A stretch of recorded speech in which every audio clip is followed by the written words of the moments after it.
So you're saying if we don't like stop this now, China will at some point eventually completely take over Antarctica and restrict access to everyone else?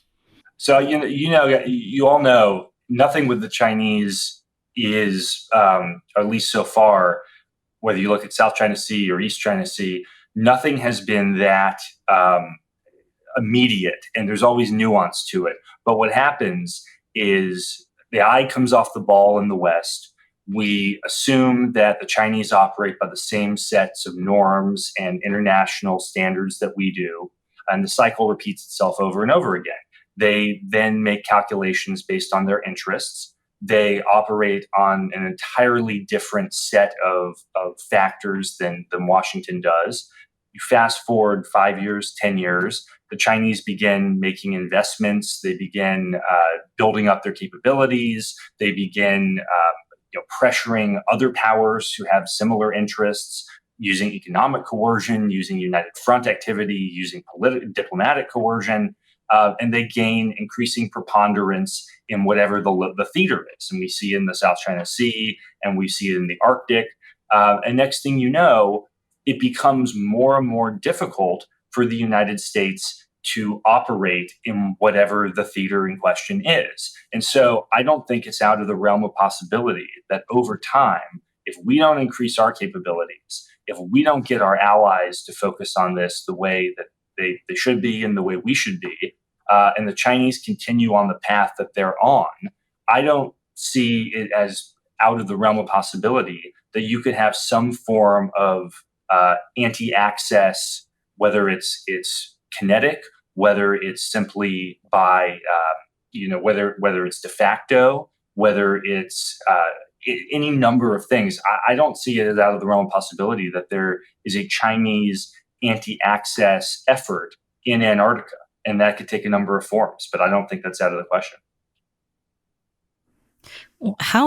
Because you mentioned the South China Sea, and one of the things they're doing there is really trying to kind of bully politically and on the ground the other countries that have claims in the areas. How are they dealing with other countries in Antarctica? Are they kind of coming in and being like, we're gonna be here, or are they trying to cooperate scientifically? What are they doing?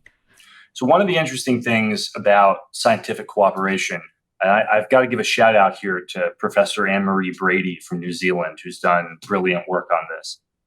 Her research shows that for all the talk about, the Chinese are here just for peaceful cooperation, just for scientific inquiry, when she looked at the amount of peer-reviewed research coming out of Chinese scientists in Antarctica, it was minimal. It was, for all the major powers, they were producing almost the least amount of peer-reviewed Antarctic-related material. So it really makes you wonder if they're so committed to Antarctic science and they're building bases and runways and they're determined to increase their presence, and they say it's in the name of scientific inquiry, why is so little scholarship being produced? What are they doing in these bases if they're not doing the type of science that lends itself to peer-reviewed publication? So that's how the United States and New Zealand and Australia and the United Kingdom, even the Russians to some extent, that's how our scientific communities judge the success of our Antarctic programs, based on what sort of new discoveries and new collaboration we can produce. The Chinese are not really a part of that game. So it leaves a lot of questions. And so far, we haven't seen a significant amount of bullying or coercion on the Antarctic continent. What I'm concerned about over the long term is that countries like New Zealand and Australia, who've already seen China play a very aggressive and coercive diplomatic and economic game with them over other issues, could apply that same set of tactics to Antarctica. And that's where I think we've got to be really attuned to how are the Chinese interacting with our partners. And if we don't get this squared away, if we don't start making the investments to be our own, we've got to take care of ourselves. We've got to be capable of providing for the resupply of our bases. We've got to be capable of doing our own inspections. We've got to be able to be self-sufficient on the continent. We're going to get into a position where a lot of our partners and allies are very vulnerable to Chinese coercion, and we've got to be mindful of that. Well, I can kind of see a world where 10 years from now, China is like offering to supply all of the other countries' bases with food and other resources, gas for generators, and then everyone's dependent on China to support the bases. America has lost the capability to do the resupply. And then what can we do to stop China from militarizing? Look, and anti-access doesn't just mean they're going to build a bunch of anti-ship missiles and keep everyone away, keep icebreakers away. It's not that. It doesn't have to be that dramatic. Anti-access could mean, because they have been the ones who are focused on building infrastructure in the Antarctic, and if we allow our capabilities to continue to atrophy, it could be that the Chinese are the ones who have the equipment on site to do a lot of the work that's required to keep bases running. There's very specialized equipment, whether it's snowmobiles, whether it's some of the heating supplies that are needed to keep these bases functioning. It may be that the Chinese have just cornered the market on some of the capabilities you have to have in Antarctica to stay long term and to be successful. And it may be that we know how this works from a defense industrial base standpoint. The United States doesn't really have a domestic icebreaker industrial base the way we used to. We're trying to get one back. Some companies are working on it. The government's supportive for the most part. But the Chinese are making huge investments in an icebreaker industrial base that'll let them continue to build those ships and to keep supplying their bases on the continent.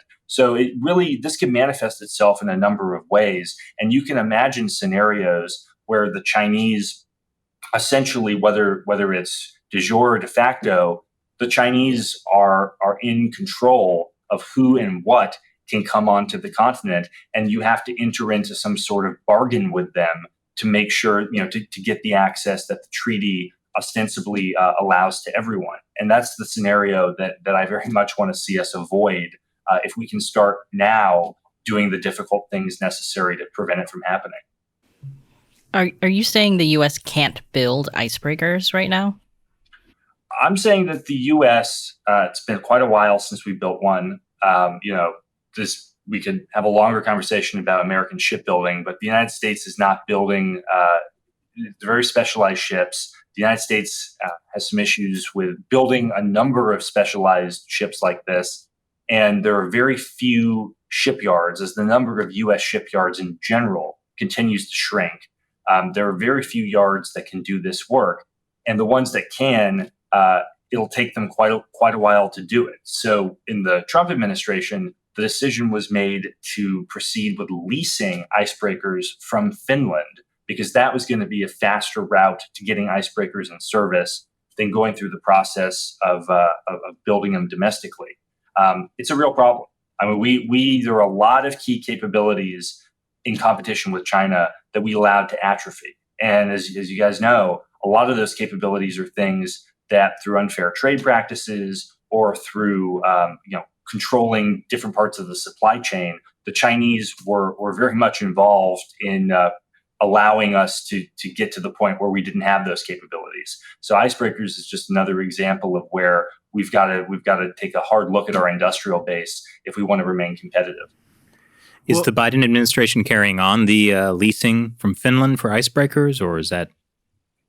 I have not seen any public change to that. I hope it continues, and I hope at the same time, we're going to make some investments, government investments in an icebreaker capability. There are things like building icebreakers, like having certain manufacturing capabilities that really, if the market has failed and the market can't sustain that capability, the government's going to have to step in for national security reasons and make sure that we have that domestic capability. We can't be reliant on, I think the leasing deal was fantastic, and I was very involved in it in the administration. But we can't be reliant on a foreign power to provide us with something as simple as an icebreaker that we need to ensure that we have access in both the North and the South Poles. And so we've got to make some national investments in things like shipbuilding, so we're not stuck in a position like